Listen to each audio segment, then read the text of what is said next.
Good evening and welcome to CYC News for the 2nd of April 2017 and the 24th of Baramhat 1733. I am David Nara and today's headlines: violence on the streets of Moscow, young Russians are fed up and the Kremlin has to take notice. In Mosul, 112 civilian bodies have been pulled from the site of coalition airstrikes.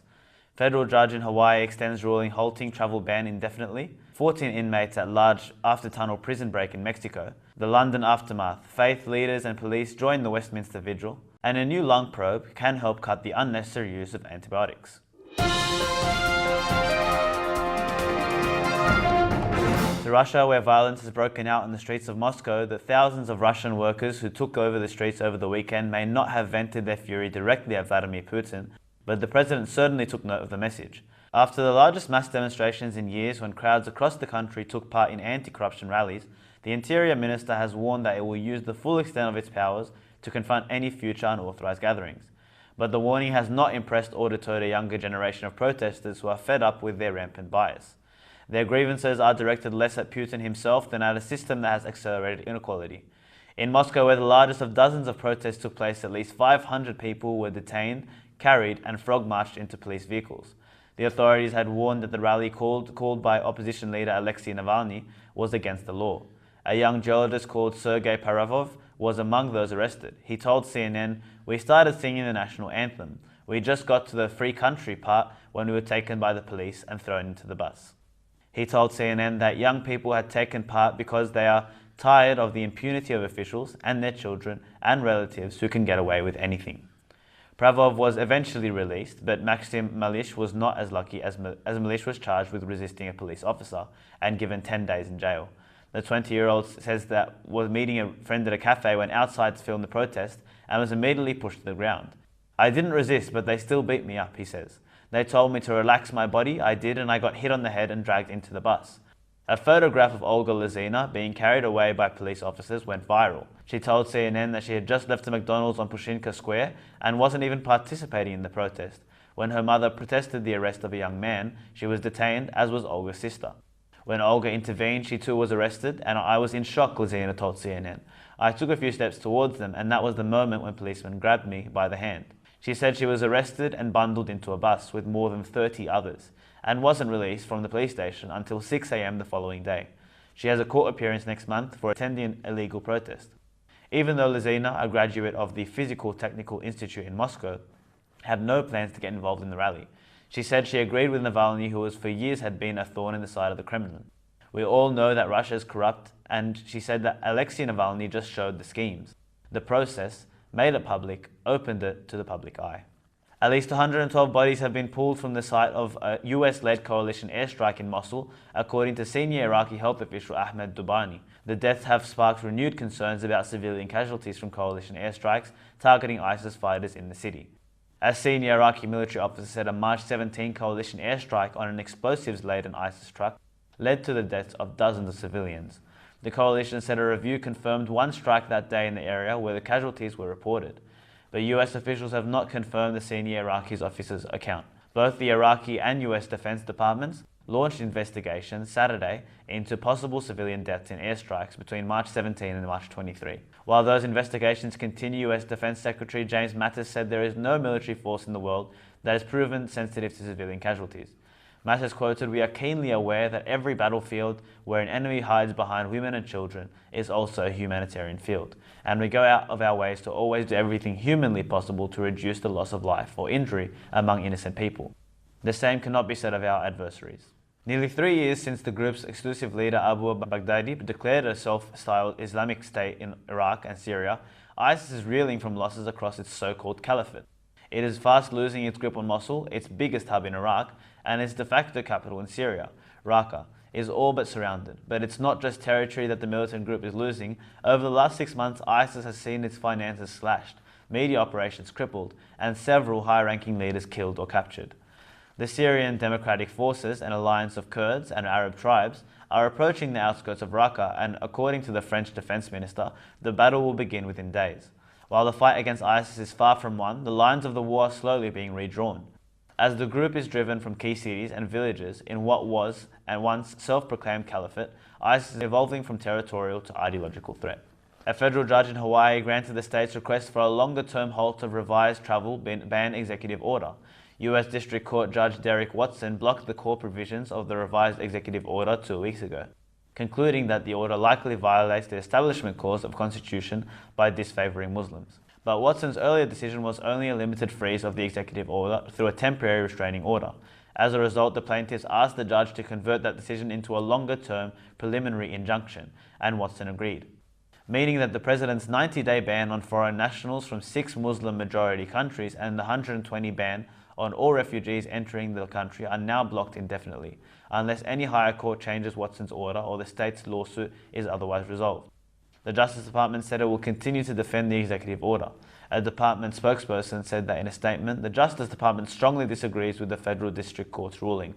The president's executive order falls squarely within lawfully authority and is seeking to protect our nation's security, and the department will continue to defend this executive order in the court. To Mexico, 14 of 29 inmates are still on the run after they escaped a tunneling underneath a Mexican prison wall. The inmates escaped from a prison in Ciudad Victoria, according to Mexican authorities. The inmates used a tunnel that was 5 meters deep and 40 meters long. During the escape, one of the inmates shot a man during a carjacking. The Tamaulipas State Secretary of Security said 20 of the prisoners were incarcerated for common crimes such as robbery, assault, homicide, and kidnapping. 9 of them were incarcerated for federal crimes such as drug trafficking and carrying weapons. Of those 9, 4 members were organized crime organizations.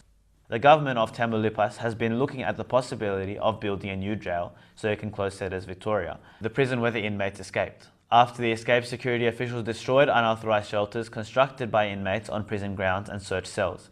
In reaction to those efforts, a riot broke out in the prison Friday night. 3 inmates were stabbed to death and 1 was injured. The injured inmate has been transferred to a different jail in the state.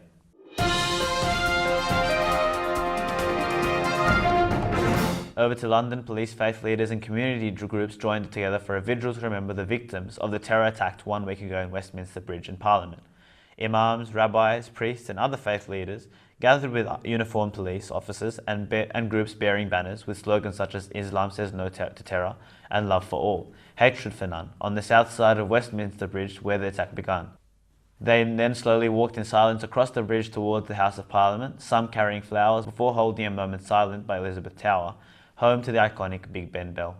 Staff at the nearby St. Thomas Hospital, some of whom gave emergency aid to the victims, also gathered outside the hospital building to pay tribute.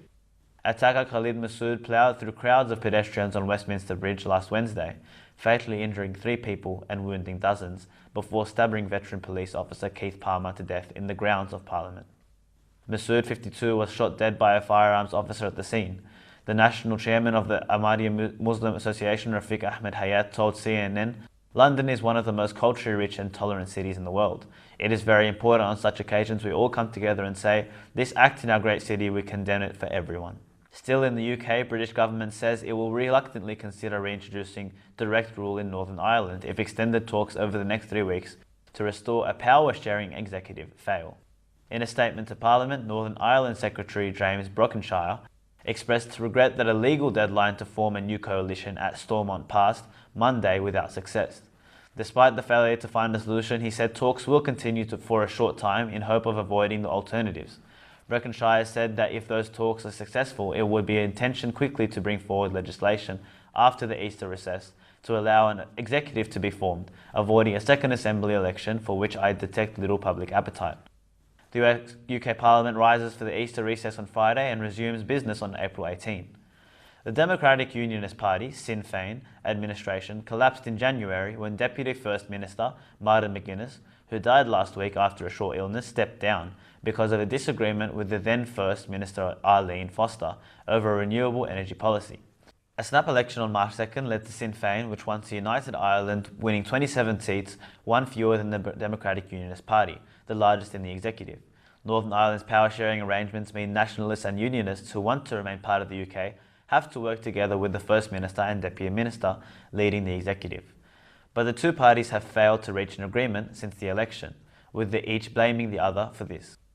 The crisis in North Ireland comes as Scotland is seeking to break away from the UK through a second independence referendum. US Ambassador to the United Nations Nikki Haley announced that United States and almost 40 other nations would not participate in the first ever talks on an international treaty to ban nuclear weapons. Flanked by ambassadors from about 20 nations, including nuclear powers, United Kingdom and France, Haley couched their decision not to attend the talks, which began Monday in personal terms.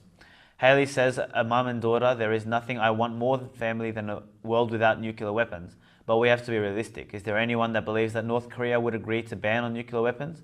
President Barack Obama's administration also opposed the talks, which the General Assembly voted to approve in December. And the nuclear powers, Russia and China, also are not taking part. United Kingdom Ambassador Matthew Rycroft said his country also would not attend the talks because we do not believe that those negotiations will lead to effective progress on global nuclear disarmament. President Donald Trump told Reuters last month that he would prefer a nuclear-free world, but otherwise the United States should be at the top of the pack. In health news, researchers believe a lung probe that diagnoses bacterial infections could prevent unnecessary use of antibiotics in intensive care units. The fiber optic tube can show within 60 seconds whether a patient needs to be treated with the drugs.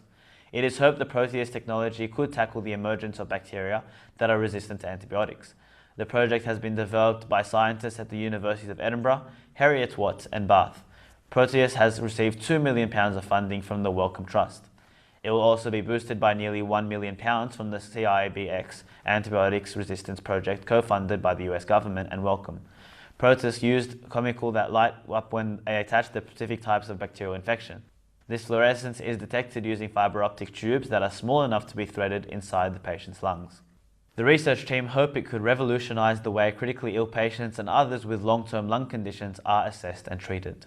And finally in sport, at the end of a long college football season, Sam Wuching's phone was inundated with messages from agents in the NFL.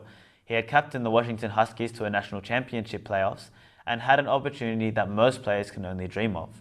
But not Wuching. As a child growing up in Hawaii, this burly, tattooed linebacker had harbored dreams of a different kind. "My passion was rugby," he tells CNN. "The first time I picked up a ball, that's when my love for the game started. And ever since then, it's just been gaining.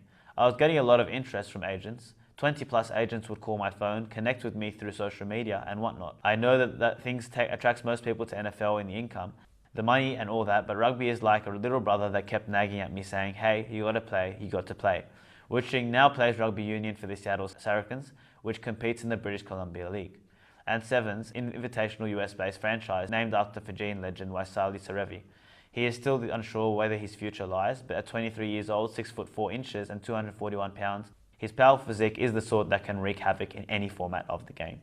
And that's all for CYC News. A reminder that you can watch this news bulletin again throughout the week on YouTube. I'm David Nada, and from the CYC studios in Sydney, Australia, have a good night and God bless.